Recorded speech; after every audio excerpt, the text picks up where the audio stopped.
AFTV, Mo, 2-0. Did it matter to you, the game? Or, I mean, because, you know, going into the game, I was like, boy, Newcastle. Yeah. And also I was thinking to myself, I'm not sure if we win this game either. Because I'm like, we haven't really got nothing to play for. They have. Yeah. But fair play to Arsenal. They actually played really, really well. Maybe, bit like that Sheffield United game, maybe we can carry that through into Thursday. Yeah, exactly. But, you know, I have to admit, all along I've been saying, oh, the league doesn't matter, the league doesn't matter. When any game turns up, you know, and as an Arsenal fan, I'm watching Arsenal play, I don't care if it's a Bournemouth friendly.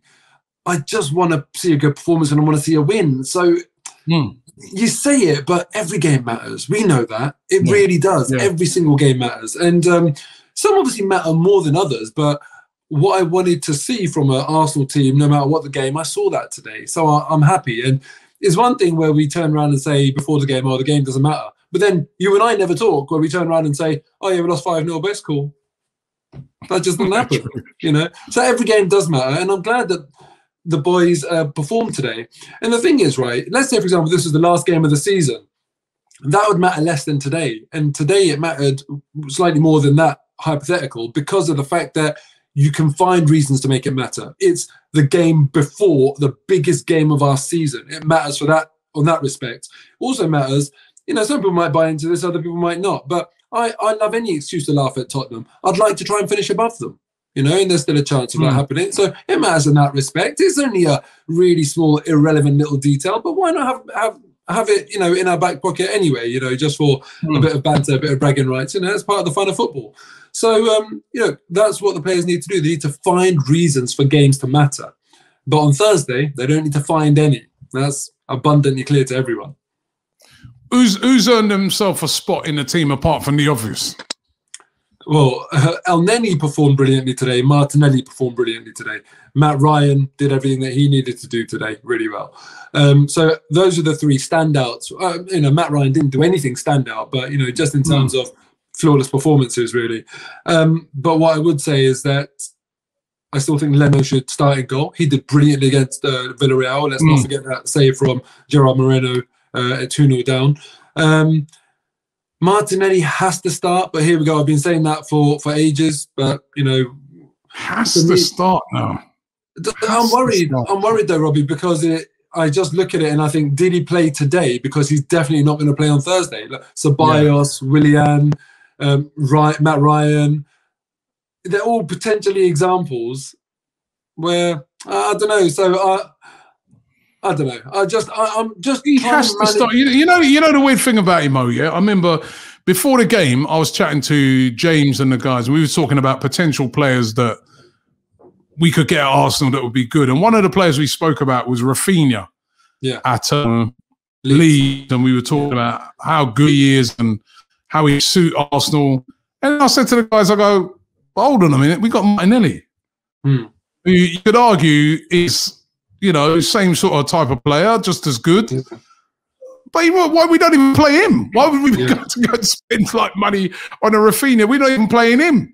Yeah, you know what I mean? I always remember that game when he played against Liverpool, and Jurgen Klopp said, "Hey, I think this is the best young player in Europe." I've been baffled why we haven't been playing him. I know he was coming back from an injury. That was a while back now. He's got to play on Thursday. Martin Keown is scathing about this issue. If you listen to what Martin Keown says about this issue, he pulls no punches. Last week against Villarreal, he literally went as far as saying the manager doesn't like him. Simple as that. It must be something like that. But that's a big thing to say. As an ex-Arsenal player, Martin Keown doing punditry in front of millions, to say the manager doesn't like him, I was like, wow, you know, that's how fed up he is. Whether he knows something that we don't or not, that's how flipping fed up he is. And here is Martin Keown trying to make sense of it, and that's the conclusion he's reached. And I'm confused. I'm baffled. What the hell? And he's got, and you know, you got to look at it with Mikel Arteta. He's kind of got form for this because we saw the same thing with Saliba. Yeah, and while Saliba didn't say anything, once he left and went out on loan, he said, I didn't get a chance. Yeah, he said. And it is a bit worrying, this, because, you know, you're looking at another young player here that's exciting. And you saw him today. He's all energy. You know, somebody described him in one of the early fan cams as the new Alexis. Well, he just don't seem to get a game. Yeah, the thing is, look, this is why a lot of people are fed up with Mikel Arteta, because tactically you might be really good, whether he is or not is a different thing. But let's say tactically you might be really good. The football community might speak of you really, really highly. People might think you've got a lot of potential. But the thing is, right, when you favour Willian so consistently and relentlessly, and then you just sort of like exile certain players with no real explanation, it does really, really wind people up. And if someone asked me today, you have to keep one person at your club, Arteta or Martinelli. Martinelli all day. It's not even any consideration. Arteta, and the reason I say that is because any other manager, I'm sure, would come in and say, "This guy's a gem. I'm going to play him." So you think he's wasting him then? Absolutely. More than that, more than wasting him. If I was Martinelli, I hate to say this, if I was Martinelli, I'd be saying, "Put me on the transfer list. I'm gone. I want out." Or he's wasting his time. Why is Martinelli not like being coveted as one of the best prospects in Europe, or at least given being the opportunity to put himself in that bracket with the Sanchos, the Haalands, the Mbappes? I don't think Martinelli looks at these guys and thinks, "Oh yeah, I could never do what you do." I think in his own mind, whether he can or not, we'll wait and see. But in his own mind, the way he plays the game, I think he thinks, "I want to be one of the best youngsters in Europe." And if you're not getting the opportunity, these are very, very important developmental years. So I would be gone from Arsenal. I was laughing yesterday because one of my friends was saying to me, he goes, "Everything Pep does." Right, you know, they've been saying this over recent because of the false number 9 the other day. Yeah. So they've been coming up with all these jokes about everything Pep does, Arteta does, and then he said to me, he goes, "Robbie, Foden, exactly, yeah, Martin." I was like, "Oh no, not enough." Yeah.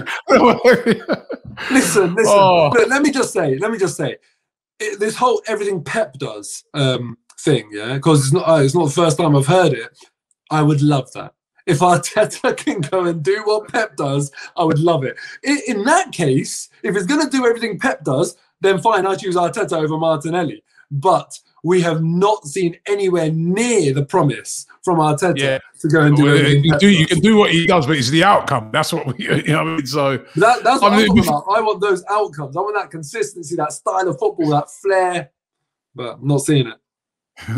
Before we go, Mo, what have you made of these protests by the Man United fans? I mean, unbelievable scenes.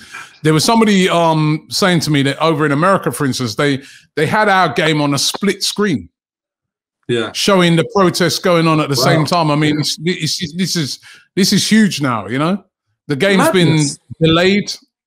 Yeah, it's huge. It's unbelievable. And listen, United fans, if there are any United fans watching this, because I know you'd love to tune in, you know that I don't like your club. But right now is actually a time of solidarity.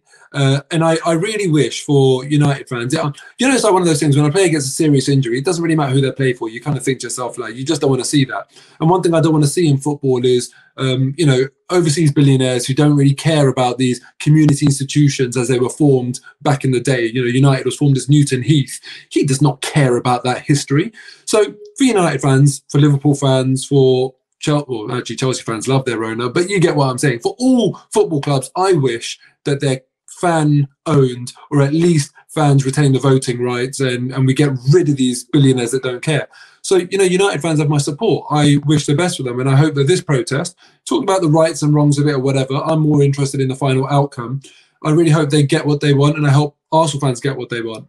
With regards to them breaking in and getting on the pitch, listen, you know, I'm not going to sit here as a fan and start pointing fingers at other fans, but what I would talk about is the passion that is so clearly evident in them that's drawn them to this. You know, there's only 2 times fans invade the pitch in football: when you go and do something absolutely incredible, and when you go and do something absolutely just horrible. And this is the extent of the feeling. If, you know, when a team gets promoted to the Premier League, fans will flood the pitch. If United go and win the Champions League or whatever, you know, I get that the final won't be at the home stadium, but you know what I mean. Fans would flood the pitch. It's the opposite side of the spectrum.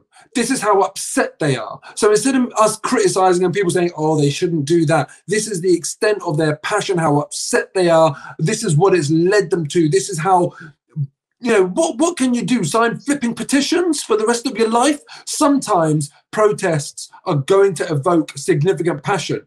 And, you know, we were all worried at Arsenal that is it going to end up with windows being smashed and that sort of thing. And luckily it didn't. But, you know, what have United fans actually done here? Hurt a bit of grass? I'm sorry, I'm not going to criticise them. You know, someone else can go on about the rights and wrongs of it, but not me. I'm not a saint. I'm not in a monastery. I'm a passionate football fan, and I feel their pain. I see where they're coming from. So United fans, I hope you get the outcome that you wanted, but I do hope Liverpool batter you. Nice one, man.